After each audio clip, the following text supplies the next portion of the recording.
घुंघराले बाल। राइना बचपन से ही खूब सुंदर थी। उसके लंबे लंबे घुंघराले बाल से हमेशा उसका चेहरा ढका रहता। अरे भूतनी बनकर घूमती रहती है, चल तेरे बाल कटवा दूं। अच्छा, क्यों भला? स्कूल में तो सारा वक्त बांधकर घूमना पड़ता था। अब तो मैं कॉलेज जाऊंगी और बाल खोल कर घूमूंगी। हाँ। अरे ये बाल देख रही है, ऐसे लगता है जैसे मधुमक्खी का छत्ता। खैर, घने घने घुंघराले बालों से राइना सुंदर तो लगती, लेकिन उसे संभालना उसके लिए बड़ा काम था।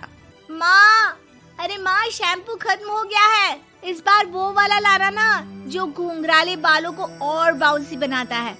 माँ ले आना, हाँ जरूर से। कल मेरा कॉलेज का पहला दिन है, मैं चाहती हूँ सब मुझे देखकर जले।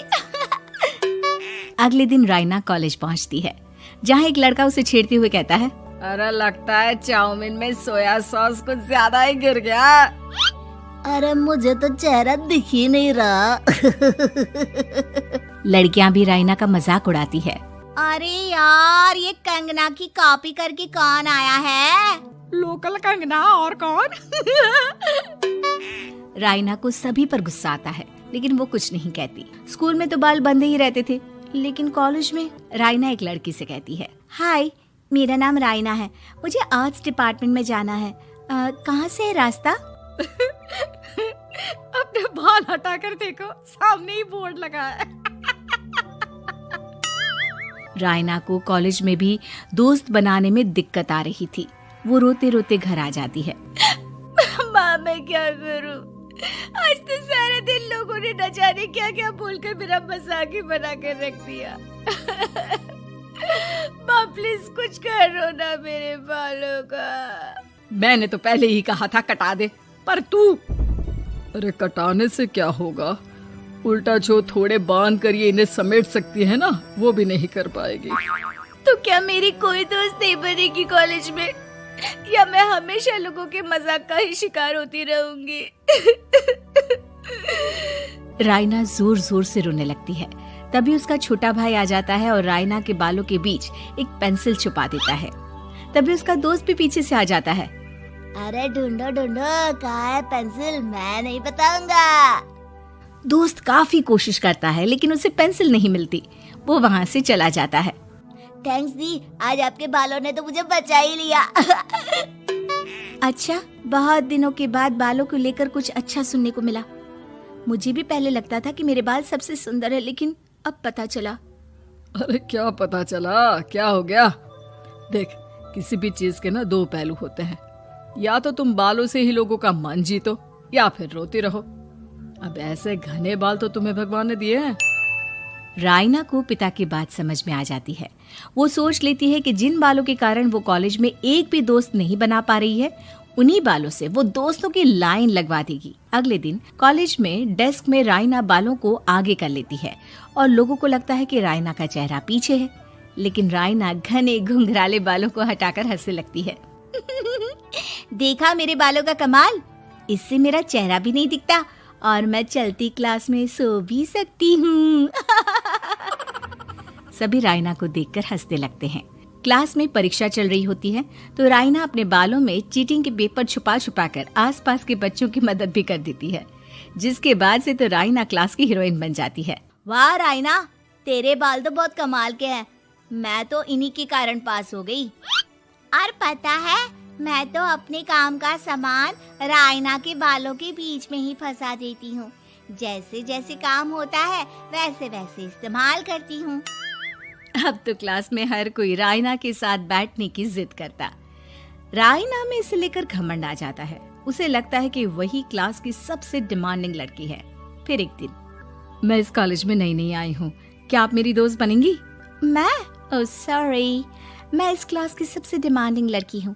हर कोई मेरे साथ ही रहना चाहता है। एक काम करो ना, वो पीछे की सीट दिख रही है, जाओ, जाकर वहीं बैठ जाओ। लड़की को राइना की बात बहुत बुरी लगती है, लेकिन वो करती भी तो क्या, जाकर चुपचाप पीछे की सीट पर बैठ जाती है। तो आज का लेसन सबने याद किया है ना बराबर से? जितनी भी चीटिंग करने वाली लड़कियां थी, वो राइना के पीछे जाकर बैठ जाती है और जोर से चिल्लाती है, जी मैम, सब कुछ याद है, कहीं से भी पूछ लो, हम तो मास्टर हैं मास्टर। क्यों? ये बोलकर वो रायना के कंधे पर हाथ रख देती हैं। रायना भी खुश होती है कि कॉलेज की सबसे स्मार्ट लड़कियों का ग्रुप उसका दोस्त है। पीछे बैठी वो लड़की देखती है कि कैसे मैडम के सवाल लड़कियां रायना के सर को देखकर दे रही है। शाबाश, मुझे खुशी है कि तुम लोग इतनी अच्छी पढ़ाई करने लगी हो। मैं प्रिंसिपल से कहकर तुम लोगों की स्कॉलरशिप की बात करूंगी, जिससे तुम लोगों के माता पिता का पैसा जो फीस में लग रहा है वो बच जाए। सभी लड़कियां खुश हो जाती हैं। टीचर के जाने के बाद एक लड़की कहती है, गर्ल्स, अब हम लोग ना सिर्फ सबसे स्मार्ट बल्कि सबसे इंटेलिजेंट भी हो गए हैं। इसी बात पर आने वाले संडे को मेरे घर पर पार्टी, सबको आना है, ओके? सभी लड़कियां पार्टी के लिए एक्साइटेड हो जाती हैं। रायना भी। माँ, मेरे कॉलेज की सबसे स्मार्ट लड़की ने पार्टी रखी है संडे को। मैं भी वहाँ सबसे अच्छी दिखना चाहती हूँ, लेकिन ये बाल। घुंघराले बालों का तो कर भी क्या सकती है। तभी उन लोगों की नजर पार्लर के एक इश्तिहार पर पड़ती है जो 3000 रुपए में बाल स्ट्रेट कर रहा था। माँ, मुझे पैसे देना, मैं बाल सीधे करवा कर आती हूँ। संडे को पार्टी में सबसे अच्छी लगूंगी। बस फिर क्या था, अपने घुंघराले बालों को रायना पार्लर जाकर स्ट्रेट यानी कि सीधा करवा लेती है। और फिर पार्टी वाले दिन, हाय गर्ल्स, कैसी लग रही हूँ मैं? ओह नो, शिट, ये क्या करवा लिया बालों का हाल?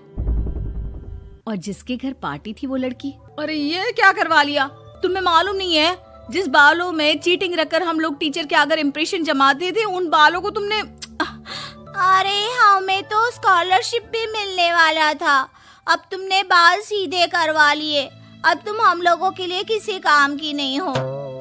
अरे लेकिन हम दोस्त तो है ना, क्या मैं अच्छी नहीं लग रही हूँ? हमें तेरे अच्छे और बुरे लगने की कोई जरूरत नहीं है।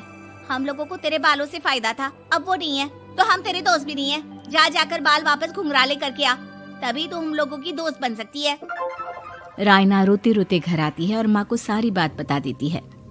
माँ, ला पैसे दे, मैं बाजार जाकर बाल ठीक करा के आती हूँ।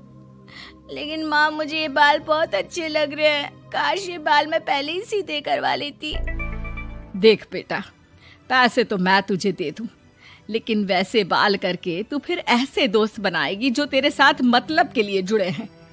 लेकिन इन बालों में तू ऐसे दोस्त बनाएगी जो तेरे साथ जीवन भर का साथ निभाएंगे।